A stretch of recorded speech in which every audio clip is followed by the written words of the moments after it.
ಎಲ್ರಿಗೂ ನಮಸ್ಕಾರ. ಎಲ್ಲರೂ ಹೇಗಿದ್ದೀರಾ? ಚೆನ್ನಾಗಿದ್ದೀರಾ ಅಂತ ಭಾವಿಸ್ತಾ ಇವತ್ತಿನ ವಿಡಿಯೋ ಸ್ಟಾರ್ಟ್ ಮಾಡ್ತಾಯಿದ್ದೀನಿ. ಇವತ್ತಿನ ವಿಡಿಯೋ ಏನಪ್ಪ ಅಂತ ಅಂದರೆ ಒಂದು ಹೊಸ ರೆಸಿಪಿ ಜೊತೆಗೆ ನಾನು ಬಂದಿದ್ದೀನಿ. ರೆಸಿಪಿ ಏನಂದರೆ ಮೋಮೋಸ್ ಮಾಡ್ತಾಯಿದ್ದೀನಿ, ವೆಜ್ ಮೋಮೋಸು.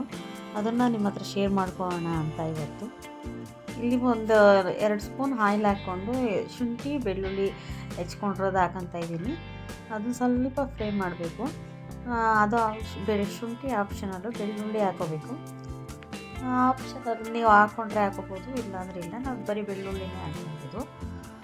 ಸ್ವಲ್ಪ ಫ್ರೈ ಆದ ತಕ್ಷಣ ಸ್ವಲ್ಪ ಈರುಳ್ಳಿ ಸಣ್ಣಕ್ಕೆ ಹೆಚ್ಕೊಂಡು ಅದನ್ನು ಹಾಕ್ಕೊತಾ ಇದ್ದೀನಿ. ಅದನ್ನು ಹಾಕ್ಕೊಂಡು ಒಂದು ಈರುಳ್ಳಿ ಆದರೆ ಸಾಕು. ಸ್ವಲ್ಪ ಫ್ರೈ ಮಾಡ್ಕೊಳ್ಳೋದು, ಏನು ಜಾಸ್ತಿ ಏನು ಫ್ರೈ ಮಾಡೋದು ಬೇಡ. ಅದನ್ನು ಸ್ವಲ್ಪ ಹಸಿ ವಾಸನೆ ಇದಾಗೋ ತನಕ ಫ್ರೈ ಮಾಡಿಕೊಂಡ್ರೆ ಸಾಕು. ಇಲ್ಲಿ ವೆಜ್ ಮೋಮೋಸು ಮಾಡೋದ್ರಿಂದ ಅದನ್ನು ಎಲ್ಲ ತರಕಾರಿಗಳು ಹಾಕೋಬೋದು. ಬೀನ್ಸು, ಕ್ಯಾರೆಟು, ಕ್ಯಾಪ್ಸಿಕಮ್ಮು ಮತ್ತು ಎಲೆಕೋಸು ಎಲ್ಲ ಹಾಕೋಬೋದು. ನಾನು ತೊಗೊಂಡಿರೋದಿಲ್ಲಿ ಎಷ್ಟು ಇತ್ತು, ಎಲೆಕೋಸು ತೊಗೊಂಡಿದ್ದೀನಿ, ಮತ್ತು ದಪ್ಪ ಮೆಣಸಿನ್ಕಾಯಿ ತೊಗೊಂಡಿದ್ದೀನಿ, ಮತ್ತು ಕ್ಯಾರೆಟ್ ತೊಗೊಂಡಿದ್ದೀನಿ, ಬೀನ್ಸ್ ತೊಗೊಂಡಿದ್ದೀನಿ. ಇಷ್ಟು ತೊಗೊಂಡಿದ್ದೀನಿ, ಸಾಕಾಗುತ್ತೆ. ಅದು ಹಸಿ ಬಟಾಣಿ ಇದ್ರೂ ಹಾಕೋಬೋದು, ಆಪ್ಷನಲ್ಲು. ಅದಕ್ಕೆ ಸ್ವಲ್ಪ ಅಂದರೆ ಒಂದು 2 ಚಿಟಕಿ ರುಚಿ ಸೇರಿಸ್ಕೋಬೇಕು. ಜಾಸ್ತಿ ಉಪ್ಪು ಖಾರ ಎಲ್ಲ ನಾವು ಹಾಕಕ್ಕೆ ಹೋಗ್ಬಾರ್ದು. ಸ್ವಲ್ಪ ಮೈಲ್ಡಾಗಿ ಇರಬೇಕಿದು. ಹಾಗಾಗಿ ನಾನು ಒಂದು 2 ಪಿಂಚ್ ಅಷ್ಟು, ಅಂದರೆ ಒಂದು 2 ಚುಟಕಿ ಅಷ್ಟು ಮಾತ್ರ ಉಪ್ಪು ಹಾಕ್ತಾಯಿದ್ದೀನಿ. ಚೆನ್ನಾಗಿ ಮಿಕ್ಸ್ ಕೊಟ್ಕೊಡ್ಬೇಕಾಗುತ್ತೆ. ಉಪ್ಪು ಹಾಕ್ಕೊಂಡು ಮಿಕ್ಸ್ ಕೊಟ್ಕೊಂಡು ಆದಮೇಲೆ ನಾವೇನಿದ್ರು ಸ್ಪೈಸಸ್ ಆ್ಯಡ್ ಮಾಡ್ಕೊಬೇಕಾಗುತ್ತೆ. ಸ್ಪೈಸಸ್ಸು ಅಂತಂದರೆ ಮೈಲ್ಡಾಗಿ ಹಾಕ್ಬೇಕು. ಅದನ್ನು ಏನೇನು ಹಾಕ್ತೀವಿ ಅಂತ ಅಂದರೆ ಒಂಚೂರು ಪೆಪ್ಪರ್ ಪೌಡ್ರು ಒಂದು ಅರ್ಧ ಸ್ಪೂನಷ್ಟು, ಮತ್ತು ಒಂದು ಅರ್ಧ ಸ್ಪೂನಷ್ಟು ಇದು ಅಚ್ಕಾರದ ಪುಡಿ ಹಾಕೋಬೇಕಾಗುತ್ತೆ. ನಾವು ಸ್ವಲ್ಪ ಇದು ಚಿಕನ್ದು ಮಸಾಲ ಸ್ವಲ್ಪ ಹಾಕ್ಕೊಂಡಿದ್ದೀವಿ. ಇದು ಮಾಡ್ತಾರೆ ಎಲ್ಲರೂ. ವೆಜ್ ಚಿಕನ್ ಮೋಮೋಸ್ ಮಾಡ್ತಾರೆ, ಮತ್ತು ವೆಜ್ ಮೋಮೋಸ್ನು ಮಾಡ್ತಾರೆ, ಚೆನ್ನಾಗಿರುತ್ತೆ. ಹಾಗಾಗಿ ವೆಜ್ ಮೋಮೋಸ್ ಈಗ ಶ್ರಾವಣ ಇರೋದ್ರಿಂದ ವೆಜ್ ಮೋಮೋಸ್ ತೋರಿಸ್ತಾ ಇದ್ದೀನಿ. ತುಂಬ ಚೆನ್ನಾಗಿ ಬರುತ್ತೆ, ನೀವು ಟ್ರೈ ಮಾಡಿ ನೋಡಿ ಒಂದು ಸಲ. ನಾವು ಸ್ವಲ್ಪ ಸ್ಪೈಸಸ್ ತಿನ್ನೋದ್ರಿಂದ ಸ್ವಲ್ಪ ನಾವು ಚಿಕನ್ ಮಸಾಲ ಮತ್ತು ಆ್ಯಡ್ ಮಾಡ್ಕೊಂಡಿದ್ದೀವಿ. ಅದು ಆಪ್ಷನಲ್ಲು, ನೀವು ಹಾಗೆ ಮಾಡ್ಕೊತೀವಿ ಮೈಲ್ಡಾಗಿ ಅಂದರೆ ಹಾಗೆ ಮಾಡ್ಕೊಬೋದು. ಸ್ವಲ್ಪ ಬೆಂದರೆ ಸಾಕಿಲ್ಲ, ಸ್ಟೀಮಲ್ಲೂ ಬೇಯಿಸ್ತೀವಲ್ಲ, ಹಾಗಾಗಿ ಬೆಂದ್ಕೊಳ್ಳುತ್ತೆ. ಬರೀ ಒಂದು 2 ನಿಮಿಷ ಮುಚ್ಚಿಡ್ತೀನಿ ಅಷ್ಟೇ. ಆಮೇಲೆ ನಾವು ಸ್ಟೀಮಿಗೆ ಹಾಕ್ಬಿಟ್ಟು ಮಾಡೋಣ.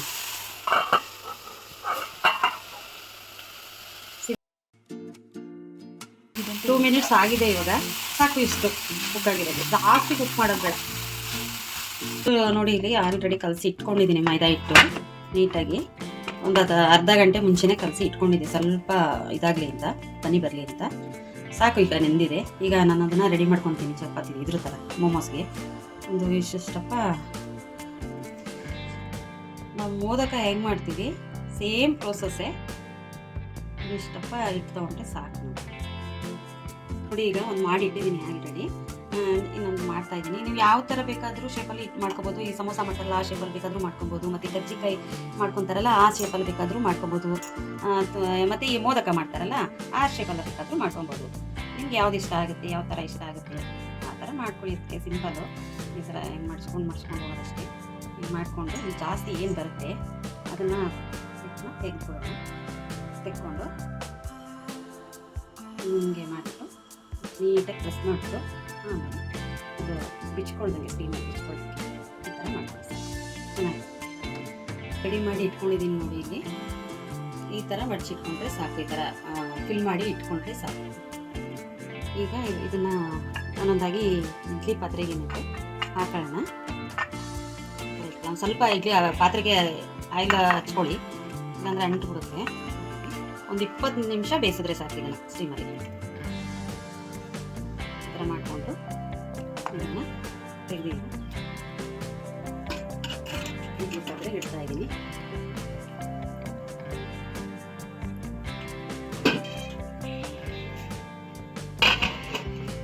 ಮುಚ್ಚಿಟ್ಕೊಂಡ್ಬಿಡೋಣ. ಈಗ ಬಿಗ್ಗಿ ಒಂದು ಈಗ ಮೋಮೋಸ್ಗೆ ಸಾಸ್ ಬೇಕಲ್ವಾ, ಅದಕ್ಕೆ ಸಾಸ್ ಪ್ರಿಪೇರ್ ಮಾಡ್ಕೊಳ್ಳೋಣ. ನೋಡಿ, ಸ್ವಲ್ಪ ಆಯಿಲ್ ಹಾಕೊಂಡಿದ್ದೀನಿ, ಸಾಕಿಷ್ಟು. ಸ್ವಲ್ಪ ಆಯಿಲ್ ಹಾಕ್ಕೊಂಡು ಅದಕ್ಕೆ ಒಂದು ಎರಡು ಬೆಳ್ಳುಳ್ಳಿ ಎಷ್ಟುನ ಕಟ್ ಮಾಡಿ ಹಾಕ್ಕೊಂಡು ಸ್ವಲ್ಪ ಈರುಳ್ಳಿ, ಅದಕ್ಕೂ ಒಂದು ಅರ್ಧ ಈರುಳ್ಳಿ ಆದರೆ ಸಾಕಾಗುತ್ತೆ.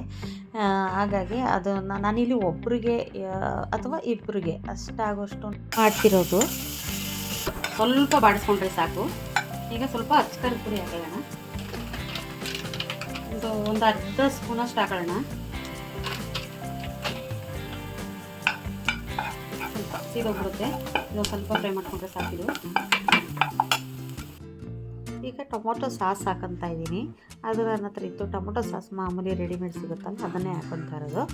ಅದು ಹಾಕ್ಕೊಂಡು ಸ್ವಲ್ಪ ಫ್ರೈ ಮಾಡಿಬಿಟ್ಟು ಅದಕ್ಕೆ ಸ್ವಲ್ಪ ಒಂದು 3-4 ಸ್ಪೂನಷ್ಟು ಟೀ ಸ್ಪೂನಷ್ಟು ನೀರು ಹಾಕ್ಕೊಂಡು ಇದು ಮಾಡ್ಕೊಳ್ಳೋದು ಅಷ್ಟೇ.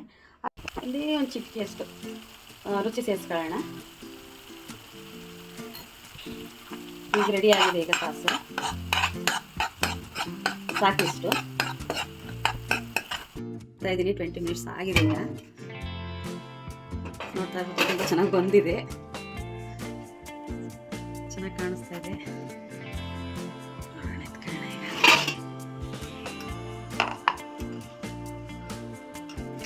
ನೋಡಿ, ತೆಗಿತಾ ಇದ್ದೀನಿ. ಸ್ವಲ್ಪ ಕೂಡ ಅಂಟಿಲ್ಲ. ಎಷ್ಟು ಚೆನ್ನಾಗಿ ಬಂದಿದೆ ಅಂತ ನೋಡಿ. ಇದರಿಗೆ ತೆಗಿತಾ ಇದ್ದೀನಿ.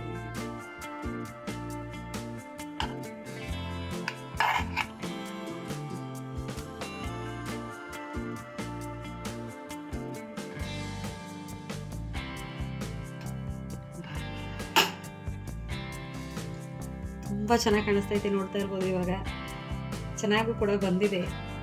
ಚೆನ್ನಾಗಿ ಮಾಡಿದಾಳೆ ಮಗಳು. ಚೆನ್ನಾಗಿರುತ್ತೆ, ಟ್ರೈ ಮಾಡಿ ಒಂದ್ಸರಿ. ಎಲ್ಲ ತುಂಬ ಚೆನ್ನಾಗಿರುತ್ತೆ. ತುಂಬ ಈಸಿ ರೆಸಿಪಿ ಅಂತಲೇ ಹೇಳ್ಬೋದು. ಏನೊಂದು ಅರ್ಧ ಗಂಟೆ 1 ಅವರ್ಗೆಲ್ಲ ಮಾಡಿಬಿಡ್ಬೋದು. ಹಿಟ್ಟೆಲ್ಲ ಕಲಿಸ್ಕೊಂಡು ರೆಡಿ ಇಟ್ಕೊಂಡಿದ್ರೆ ತುಂಬ ಚೆನ್ನಾಗೂ ಇರುತ್ತೆ, ಮೈಲ್ಡಾಗಿ ಅಂತ ಚೆನ್ನಾಗಿರುತ್ತೆ. ಟ್ರೈ ಮಾಡಿ ನೋಡಿ. ಈಗ ಅದು ಮಾಡಿದ್ನಲ್ಲ, ಅದೇ ಸ್ವಲ್ಪ ಮಿಕ್ಕಿತ್ತು, ಮಸಾಲೆ ಇಲ್ಲ. ಹಾಗಾಗಿ ಇದು ಎತ್ತಿಟ್ಕೊಂಡಿದ್ದೀನಿ.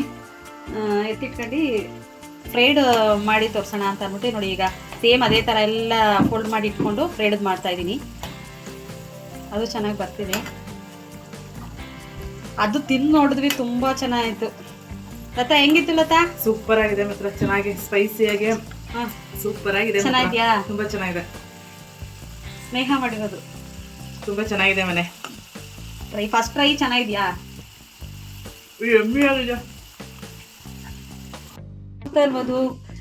ಇದು ಫ್ರೈ ಮಾಡಿರೋದು ಎಷ್ಟು ಚೆನ್ನಾಗಿ ಬಂದಿದೆ ಮೋಮೋಸ್ ಅಂತ. ಅದು ತುಂಬ ಚೆನ್ನಾಗಿ ಬಂದಿದೆ. ಲತಾ ಟ್ರೈ ಮಾಡ್ತಾ ಇದ್ದಾಳೆ. ಲತಾ, ಹೇಗಿದೆ ಫ್ರೈದು? ಚೆನ್ನಾಗಿ ಬಂದಿದೆ. ಇದು ಕ್ರಿಸ್ಪಿಯಾಗಿ ಸೂಪರ್ ಆಗಿ ಬಂದಿದೆ. ಶ್ರಾವಣ ಮಾಸಕ್ಕೆ ಒಳ್ಳೆ ಡಿಶ್. ಚೆನ್ನಾಗಿದೆ. ಯಾರು ನಾನ್ ವೆಜ್ ತಿನ್ನಲ್ವಲ್ಲ ಅವ್ರಗಳಿಗೆ ತುಂಬಾ ಚೆನ್ನಾಗಿದೆ. ಹೌದಾ? ಚೆನ್ನಾಗಿದ್ಯಾ? ಸ್ಟೀಮ್ದು ಚೆನ್ನಾಗಿ ಬಂದಿದೆ, ಮತ್ತೆ ಫ್ರೈದು ತುಂಬಾ ಚೆನ್ನಾಗಿ ಬಂದಿದೆ. ಟ್ರೈ ಮಾಡಿ. ಎರಡು ಡಿಫ್ರೆಂಟ್ ಆಗಿದೆ, ಚೆನ್ನಾಗಿದೆ. ಟೇಸ್ಟ್ ತುಂಬಾ ಚೆನ್ನಾಗಿದೆ ಮಾತ್ರ. ಕೇಳಿದ್ರಲ್ಲ ಲತಾ ಹೇಳಿದ್ದನ್ನ. ತುಂಬ ಚೆನ್ನಾಗಿ ಬರುತ್ತೆ. ಮಾಡಿಕೊಂಡು ಟ್ರೈ ಮಾಡಿದ್ದೀನಿ ಒಂದ್ಸರಿ. ತುಂಬ ಚೆನ್ನಾಗಿರುತ್ತೆ.